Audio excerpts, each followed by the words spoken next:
I'd like to call on Dr. Shiv Kumar to present PCI versus CABG for left main disease. Good morning and welcome to ACVS. I've been asked to talk about whether is there enough evidence in left main intervention PCI versus CABG, and do we require some more trials? In the present era of evidence-based medicine, it's almost criminal to talk without evidence. I've seen in the last live case, the operators were all the time referring to data. So it is a little fashionable, and if you're not mentioning it, probably you're considered as not that well read. So evidence is critically important today. After saying that, why do physicians come out with different interpretations after scrutinizing the same evidence?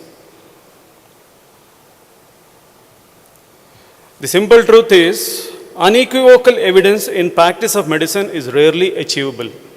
Let's accept it.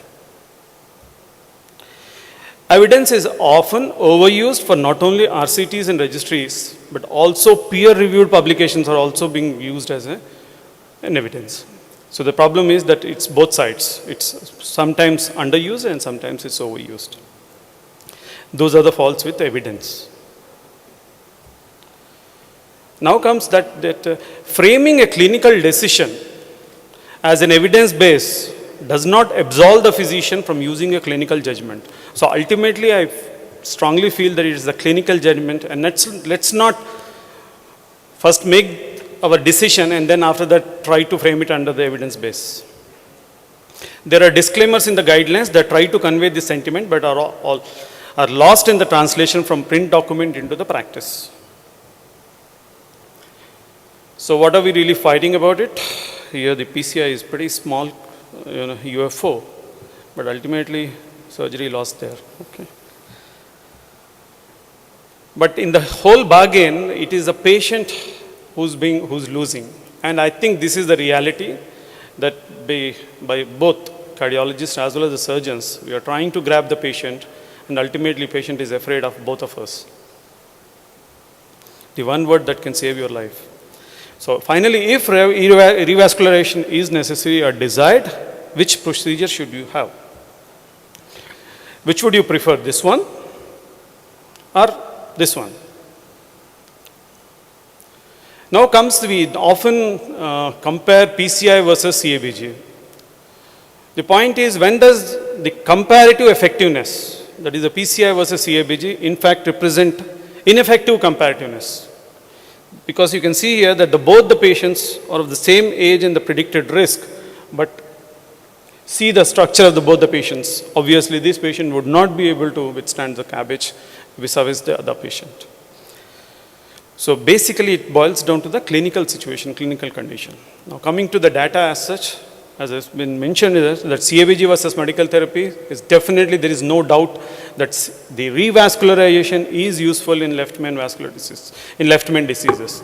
And in left main, there are two things. It not only reduces the mortality compared to the medical, the management, that is almost, there is a 16% versus 36.5%, but also there is a survival benefit.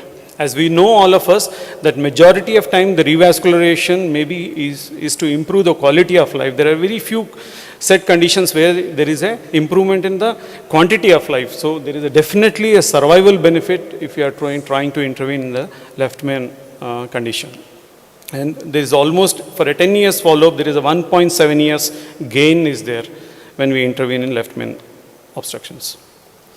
CAST registry, all of us are aware of it, that basically left main stenosis, if we do a CABG, definitely is much far superior to medical treatment.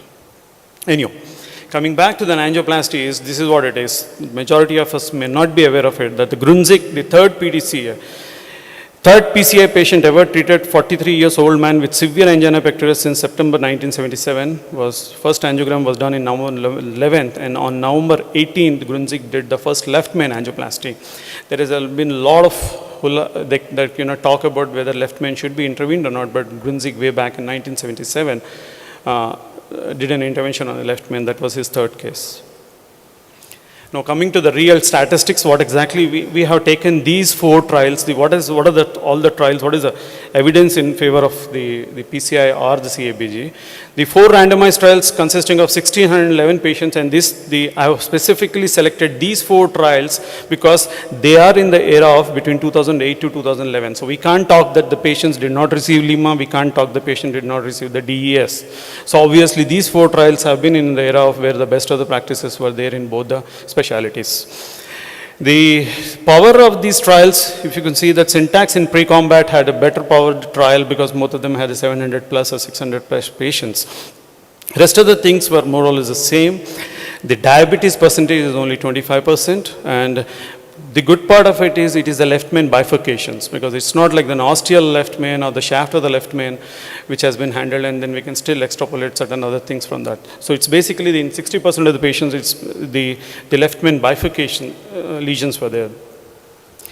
Again, the interesting part which I would like to show is the Syntax score. Syntax score is critically important. In all the 4 trials, the Syntax score is at least more than intermediate. It is in the intermediate score, more around 25 to 30.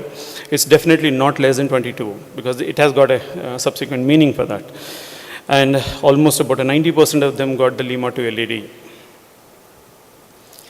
So after seeing the demography of those things and the different variables, what exactly is the results of this meta-analysis of these 4 randomized trials is that if you see the hard endpoint, the death, if you can see in all the 4 trials, definitely it favors the PCI compared to the CABG. And basically the random effect estimates is 0.29 in favor of PCI. So in hard endpoints like mortality, PCI scores over CABG at the end of the 1 year. What happened to the myocardial infarctions? In myocardial infarctions, you can say it is more or less the equal.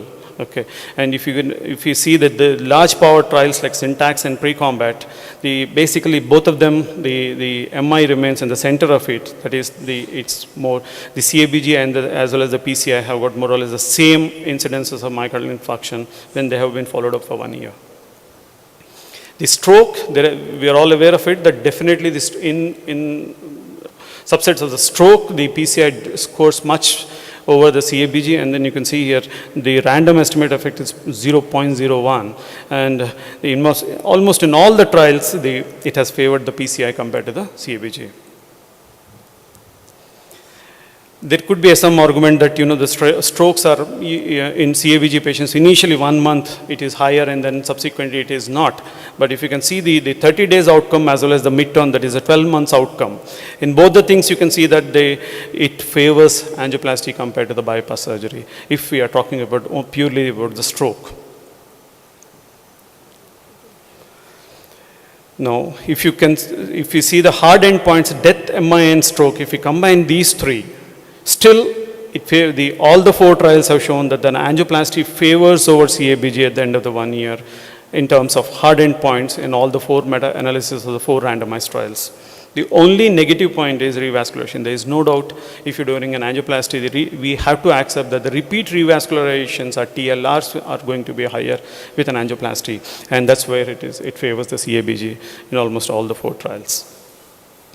Now, you may be thinking that I'm talking only about the 1 year mortality or 1 year data. So let's see what Syntax has shown at the end of the 5 years in terms of left main interventions. And if you can see here that this is a classical slide of Syntax in which at the end of the 60 months and at the end of the 5 years, the difference is 36.9% versus 31%, which is not statistically significant. And the real divergence actually started from the 4 year onwards. Otherwise, it is more or less the same. This is at the end of the 5 years. The overall, the MACE we are talking about, not an individual thing. And what is the different outcomes? If you see individually what has happened in these 705 patients who at the end of the 5 years in Syntax trial is that as far as the death is concerned, in fact, the death is lesser in PCI compared to the CABG. Myocardial infarctions are a little higher in PCI compared to the CABG. CVS were as expected are much lesser in PCI compared to the CABG. Revascularization rates are definitely higher in PCI. So it is basically the revascularization which upsets the whole MACE when we talk about at the end of the 5 years. So that's exactly in any trial we have to see that whether we are talking about only the hard endpoints or are we including the TLR or TVF as well. Now, if we further classify a little bit and see what has happened, the syntax score basis, if you select your cases, like if your syntax score is less than 32, that is low to intermediate, here at the end of the 5 years, the overall, the cumulative events at the end of the 5 years between the PCI and CABG are more or less the same. It equals. In fact, if you see the individual wise, the death wise, it is far more lesser in PCI. CVS are far more lesser. Myocardial infarctions a little higher. Death CV and MI are definitely lesser in PCI group compared to the CABG. It is only the revascularization which upsets the whole thing. But still, at the end of the 5 years, 32.1% versus 31.3% when the syntax score is 32 and below. There is no doubt about it, when your syntax score is more than 33, probably you should not do a PCI, because almost all the data shows that it favors CABG. So I think the cutoff limit of intervening by PCI in a left main probably, when we take only a syntax score, we don't take a total global risk score or Euro score, then probably 32 should be a cutoff for the intervention. This is a little complex, which I really didn't want to go, but ultimately it shows that the PCI and CABG are different in different subsets. Now here again, if you syntax score between 0 to 22, 23 to 32, it favors PCI. Okay, overall 61.7% when 23 to 32, and when 0 to 22, the overall is 62.8%, which favors PCI, whereas syntax score more than 33, definitely it favors the CABG vis-a-vis the PCI. That's the reason at the beginning I said that diabetes was 25%, but this is more important. The diabetes was not an independent predictor of mortality in either the CABG or PCI arm and had a negative interaction effect. So diabetes does not matter when you're intervening in the left main PCI versus CABG. Actually, again, we can talk about the whole talk on this topic, how to improve the left main PCI outcomes, but I don't want to go into those details. Just headings are there. Use best-in-class DES. There have been enough trials which have shown that third-generation DES are far superior than the first-generation DES. Unfortunately, again, there are no trials which were done with a third-generation DES in left main subset itself. There were some trials, but it was in a multi-vessel trial. Freedom trial was done more on a multi-vessel rather than on a left main itself. So we can't extrapolate those findings here. Optimal pharmacotherapy with the advent of ticagrelor and the prasugrel, again, that becomes an important point. IVUS FFR to assess the intermediate left main lesions are extremely important. FFR to avoid unnecessary stenting, but also to ensure complete ischemic revascularization. IVUS guided left main stenting, there are many centers which do IVUS guided left main stenting. However, in our center, we don't do an IVUS guided left main stentings.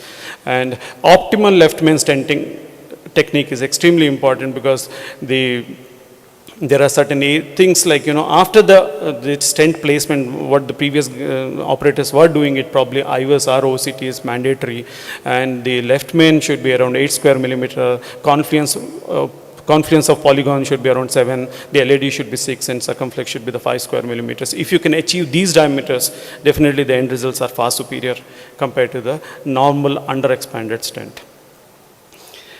Coming back to the stent thrombosis is basically, if you can see, all of you are aware of it, the different classifications of the stent thrombosis, but you can see that subacute stent thrombosis between that is the day 2 to day 30th, is the most important thing, where the highest percentage of the stent thrombosis are seen. Otherwise, at the end of the 5 years, the overall stent thrombosis rates are about 10.4% when you do a left main intervention.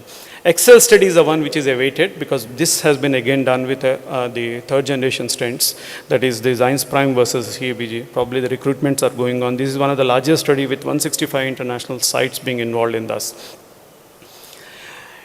What we normally talk about, I spoke about the PCI and neglected surgical endpoints. I'm not debating here with the surgeons, but what I thought is it is important that last year, 1,14,233 patients who underwent a CABG, 13.64% patients developed the following complications: hemorrhage, post-op shock, reoperation, ARDS, new onset hemodialysis, post-op strokes, and post-op infection septicemias.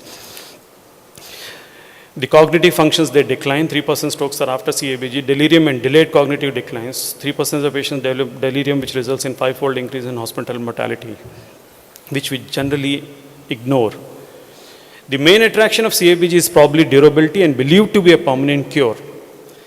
8% of the Lima grafts and 25% of the venous grafts fail within 1 year of implantation. This is not a data from circulation or the JACC, but it is data from the Society of Thoracic Surgery. Despite this, it is blamed that the patients are influenced into making a preordained choice, and cardiologists instigate the patients in making the choice between PCI and CABG.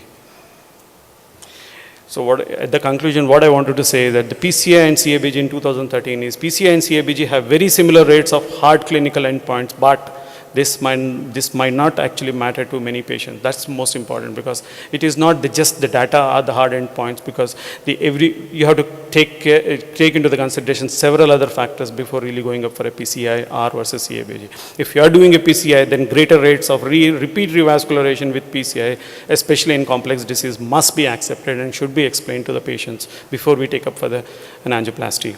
Honest patient selection attuned to objective patient preference will generally dictate the best and most appropriate care. Thank you. Excellent talk. I think the highlight is like we should have the syntax scoring before we take up any patient for left main intervention, especially bifurcation. And ostial stenting is comparable with CABG, whereas in distal bifurcation, I think we need to follow the syntax scoring. And to improve the outcomes, I think IVUS guided is recommended by the main compare registry, and certain SJ Park studies in Korea have shown that up to 15% mortality benefit is there with IVUS guided PCI. Dr. Shivkumar and Dr. Ravi. Hi. One thing is, are you doing routine syntax scoring in your Yes, cases? we do routinely for every patient of left main do a routine. Anyway, we also started it last 6 months. So what we see is that many of the cases of left main, the syntax often exceeds 32. That could be a significant percentage. So what do you, I mean, in those cases, of course, we have to take the cardiac surgeon into confidence, in a real life that is. So in those cases, what is your experience? You think that more No, than we are very 32 clear about it. If we feel that if you have truly calculated a syntax score and if it is exceeding 32, it is always better to do a surgery, because 33 plus surgery will score over the PCI. There is no doubt about it. So anyway, that would be, I think, one recommendation. That is, if your syntax score exceeding 32 in a left main situation, we find it around 50% of those cases. Yeah, actually, couple of things about left main. One, he said that, it's important to score the patient. So basically, if one wants to do left main, they should know a little bit more about the patient. And the way to know more about the patient clinically is to score. Also, it looks at the anatomy. So that is one. Second is use of IVUS or, these devices which can help, correct sizing of the stent. Because, what happens is, how left main is different from usual stenting is that, while restenosis happens in different sites, it generally doesn't kill. But a restenosis happening in left main, or especially stent thrombosis happening in left main, will not give you any chance to salvage the patient. So that is, I think, important. So, you need to know more about the patient and you need to be sure of the result that you have given. So those are the things I think that are important in left main. And third important thing is that, you can't take the decision, the simple thing is that you talk to the patient, tell them that, okay, we cut you. And second is we put a wire through the, whatever, femoral, what do you want? And then obviously 100% people will want the wire to be put in femoral rather than cutting up the patient. So it depends on how you talk to the patient. That is why more and more people are now shifting towards a heart team concept, where you have a surgeon on board, he also looks and you also look, and then basically you take a call. And I think, as time moves on, at least West has moved to this heart team concept, and I'm sure we will also move to this concept. So I think that is how it is, and so that you be very fair to the patient, because patient, they, especially in Indian context, they may not be that aware. So whatever, they get guided by the colors of the physician who is trying to discuss with them. So I think that is one. One comment is that even as Sandeep has mentioned, that very important for legal purpose also. That is, you take up a patient for left main, then you should be in solid grounds, because even here there are some cases of some cardiologists having problems. You do left main stenting and then a problem arises. then you are in a very weak wicket if you don't have this kind of evidence as you had mentioned. Yeah, no, evidence is coming, as he rightly said that some evidence is there. So evidence is coming, but you have to be more careful and you have to be clear. Yeah, that's right. One last comment, although it is out of my comments from purview, the audience? I shouldn't, but in the last live case, I would have done, like, I would request only one thing is the operator should decide before he goes into a procedure whether he is going with a one stent strategy or two stent strategy. That will make the life much easier. We have quite a good experience with left mains. I would definitely be very clear in my mind before I really go and do the punctures of the patient, whether I'm doing or at least before putting the first stent, that whether I'm going for a one stent strategy or two stent strategy. If we go halfway, initially we did few cases and we landed up in a real major troubles. So that is one like the message I would like to say that I would have done in a little different way in the beginning. Yeah, Yes, I agree with Dr. Shivkumar that you have to always do the complete selection and the proper, strategic management of these patients. But none of these studies and these trials have been done with the newer antiplatelets. As we know that Indians have got clopidogrel resistance in a range of from 50 to 60%. And in these situations where you are planning for left main, would you not go with the newer antiplatelets and think that it would get you much better results in the long term as well? So I think the newer studies or whatever comparative trials are going on, they should look into the newer antiplatelets and that would give us a better results. We, however, do most of the patients on a prasugrel or ticagrelor. I think my time is over. Shashikant is. Thank you.